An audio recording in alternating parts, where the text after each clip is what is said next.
As we look at the amazing abilities of babies, we need to really look at the brain, which drives cognitive behavior, and then also the people interacting with babies, because they're the ones who are causing the brain to fire and to keep developing. There are a few things to know about the brain. The brainstem is completely wired at birth, and it controls breathing, circulation, your baby's heartbeat, and reflexes. The sensory-motor cortex regulates basic movement and is wired at birth, and we know will continue wiring for the baby to continue to achieve more complex movements. The cerebellum controls a newborn's balance and muscle tone, and that will develop quite a bit more. The parietal lobe allows a baby to recognize objects and have better eye-hand coordination, and begins to be more active from the second or third month of life. The frontal lobe develops gradually at the end of the first year of life, and that coincides with the arrival of higher cognitive abilities like reasoning and speech. The basic wiring of a baby's brain is determined at birth from the genes that a baby has inherited.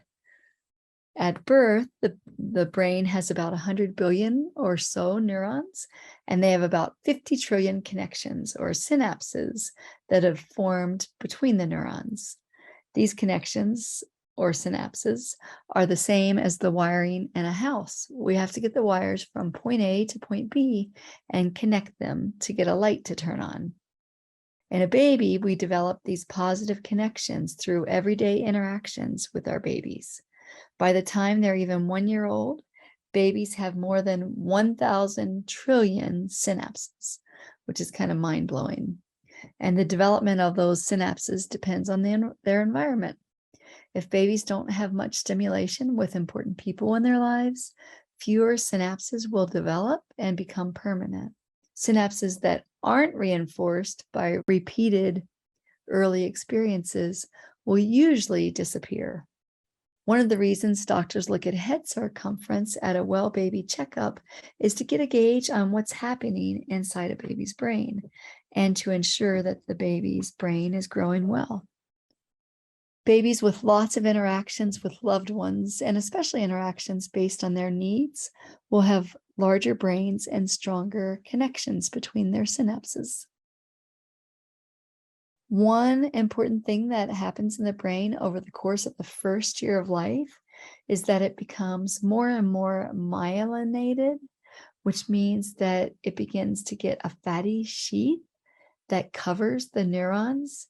And what that fatty sheath does is it makes the neurons faster at sending and receiving messages. During the second and third years of life, the hippocampus also becomes more and more myelinated.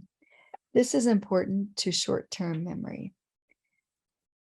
Fibers that link the cerebellum to the cerebral cortex also become more and more myelinated, which allows better control of the fine motor movements. And more myelination of the speech centers with other areas also happens, which helps a baby's ability to symbolize and communicate with other people. For example, a toddler might begin to use a block as a phone. An example of how experience or interactions with adults can affect a toddler is that 2-year-old children whose moms talk to them a lot average to knowing 295 more words than 2-year-olds whose moms didn't talk to them much. And by the time kids are 4 years old, kids growing up in professional homes will have heard an average of over 30 million more words than children who are growing up in poverty, unless that parent just talks to their child a lot and talks about lots of different things. Because really anybody can talk to a baby, and that can facilitate their positive development.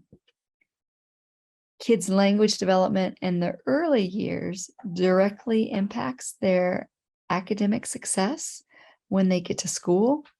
And kids who have more language usually do better than kids who have less language ability. Now, between 1 and 4 months of age, babies' reactions are often based on bodily responses like thumb sucking. Many people think that this is one of the first signs of memory because babies remember that they were soothed by sucking their thumbs, and then they'll do it again and again and again. From around 4 to 8 months of age, we see that babies begin to focus on objects and events in the environment. And during this point in time, babies see that they can have some impact on the environment. For example, if they accidentally make water splash one time, they might begin to do it over and over again. They can see that they cause things to happen, and they want to keep learning about what they can do. They may drop things from their high chair just so you'll pick them up over and over again.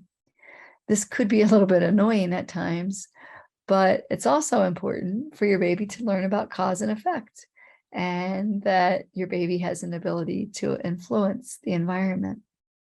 It really is amazing to watch what capabilities babies have. If you interact with the baby during their quiet, alert state, that time when they're just really still and just kind of taking in everything that's going on around them, you might see some really cool things that happen if you're interacting during this time. For example, if you try sticking your tongue out at your baby, give them time to notice you and process the information. And sometimes they'll begin to move their tongue around and stick it out at you also. For me, that's just incredible that a newborn baby with little experience in the world can look at you, notice that you're sticking out your tongue, somehow know that they have a tongue and that they can stick it back out at you. I don't know, it's totally mind-boggling to me. You can see other indicators of cognitive development occurring in your baby as they become more physically active, as they babble with you, as they imitate you, and as you begin to realize that they remember things like your face, the sound of your voice, how to play with a toy and get it to make a sound. Cognitive development begins in the womb, continues in infancy, and it actually continues throughout one's entire life, right? But how we think changes across the life cycle. As babies' brains develop and mature, so does their ability to do things. But it's an interactive process. If you are consistently interacting with your baby's going to be more likely to understand more, and his or her brain may be more developed as well. So it's just important to be interacting, having fun with your baby. And it's nice when you can give your baby some sort of object to experiment with. You know, that whatever you might give them, of course, needs to be unbreakable, lightweight because they don't have a lot of muscle yet, and big enough so that there's no chance they can swallow it. And, a couple examples might be those wooden spoons you use for cooking, maybe a small plastic bowl, little boxes, little cups. Those can all just be really fun for your baby to play with and experiment with. Something else your baby is learning between 4 and 8 months of age is about object permanence, or, that fact that objects continue to exist even when they're out of your baby's sight. During the first few months, your baby probably assumed that the world only existed or consisted of things your baby could see. And whenever something disappeared from sight, it was just gone, no longer even existed. But sometime after around 4 months of age, and every baby is different. Some babies, it might be closer to 8 months of age because they're paying attention to something different. But somewhere between 4 and 8 months of age, we see that they realize that things do continue to exist. For example, if you partially hide a toy from a baby sometime within this age range, they might find it. Not for sure, but it could be sort of a fun experiment for you to do to just partially hide it and see if your baby figures it out. An 8-month old baby is often curious about just about everything. And they probably also have short attention spans, and they might change their activities really quickly. By the time they're around 12 months old, they could sit for 5, 10, even 15 minutes if they have an activity that they're really engaged with. But, most of the time, they'll still just be really active and not spend a lot of time with any one toy. And your baby at this age is probably going to be just like a little scientist wanting to investigate a little bit of everything. They'll never get tired of rolling, dropping, throwing, and tasting objects or just exploring them in their mouth so that they can understand them better. They may develop ideas about shapes, like some things roll and some things don't. Textures, like some things are scratchy, soft, smooth. The size of objects, some things fit inside each other. And again, as adults, we just need to make sure that babies don't have access to toys that could be dangerous for them because they don't at all understand that it's not safe to play with really small toys. They'll probably really want to do that even more because it's really small and fits perfect in their hands and then fits right into their mouth where they can choke on it. So just a heads up again, your baby's concept of object permanence keeps getting more concrete. At around 8 months of age, if you hide a toy under a scarf, your baby might pick up the scarf and look for the toy. But if you hide the toy under the scarf and then take it away when your baby's not looking, your baby's going to look at it and be really confused. Be like, where did that go? But by around 10 months of age, your baby will likely keep looking for it in other places. And one way to help your baby learn about object permanence is to play peekaboo with him or her.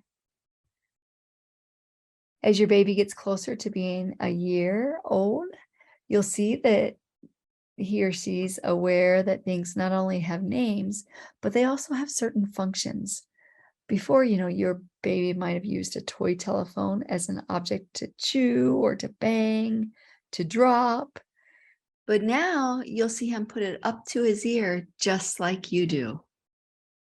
And you can help him with this by giving him things like a hairbrush, toothbrush, cup, or spoon, and watch what he does.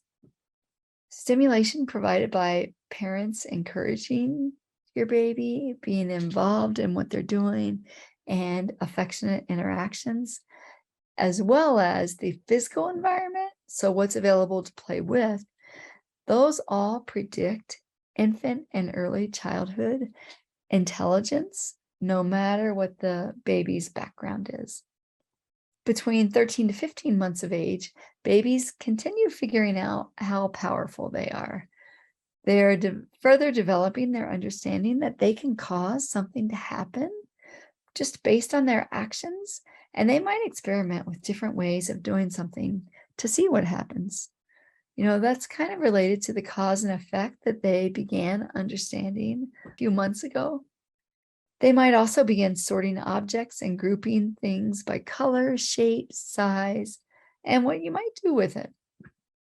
Between 18 to 24 months of age, we might see more use of symbols in your baby's pretend play happening. They might use a small prop like a block to pretend that it's a car.